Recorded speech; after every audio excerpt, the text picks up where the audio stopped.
Most of us would agree that we live in a very fast-paced world. And in our fast-paced world, people expect an immediate response. You know, there's an unwritten rule that if you send a text message to somebody, that the recipient of that message ought to respond within an hour.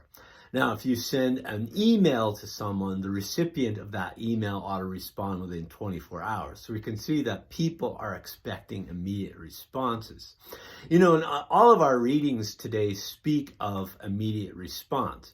You know, in the first reading from the book of Jonah, you know, Jonah is going through the city and saying that Nineveh is going to be overthrown. This very corrupt, this very evil city is going to be overthrown.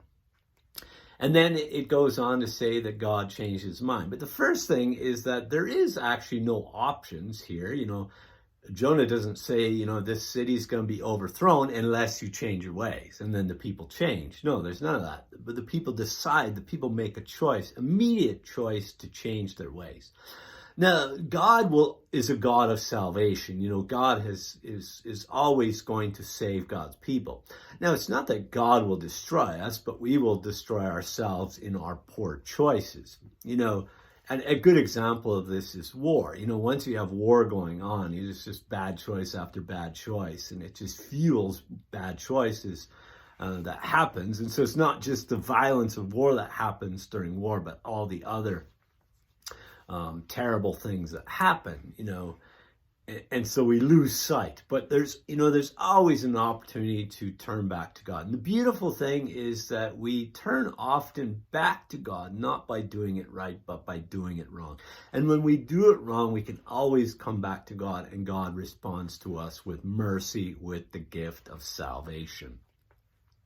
Now, in the second reading, the letter to the Corinthians, you know, people are expecting the second coming of Christ like right away. And so there's no sense in getting caught up in possessions, you know, live as if you weren't married, because, I mean, ultimately your priority is God, because this relationship is going to continue into eternity. So we want to put a lot of emphasis on this.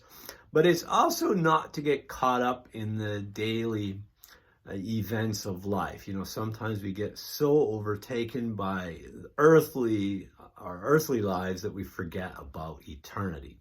So this is a reading that's calling for an immediate response to the immediate second coming of Christ. It's an invitation. In our gospel reading, we have 4 disciples who are called by Jesus, and they leave their fishing occupation immediately. Now, what's very interesting is James and John, you know, their father has quite a good business because he has hired servants. And so this indicates that this is a fairly successful business, and yet James and John will leave this. And Andrew and Peter will also leave their fishing. Now, what's this all about? Well, we have to refresh ourselves that it was a huge privilege to be a disciple of a rabbi. And so part of this is they're responding to this. But also Jesus, in the first part, is rooting his mission in good news. You know, the good news of the kingdom of God that is at hand, that is present to us. In other words, the unconditional love of God is present to us. And this is what, you know, always calls us to respond.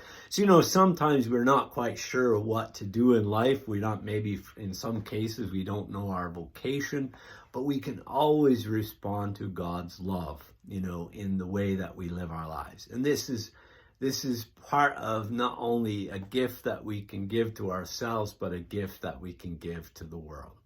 And so as we gather around the table, Lord, you know, it's not immediately, but within a matter of time, we will have communion with our God, and what a blessing and what a grace this is, so that we can receive this love. We have responded in love to be here, so that we can give this love to others through both word and deed.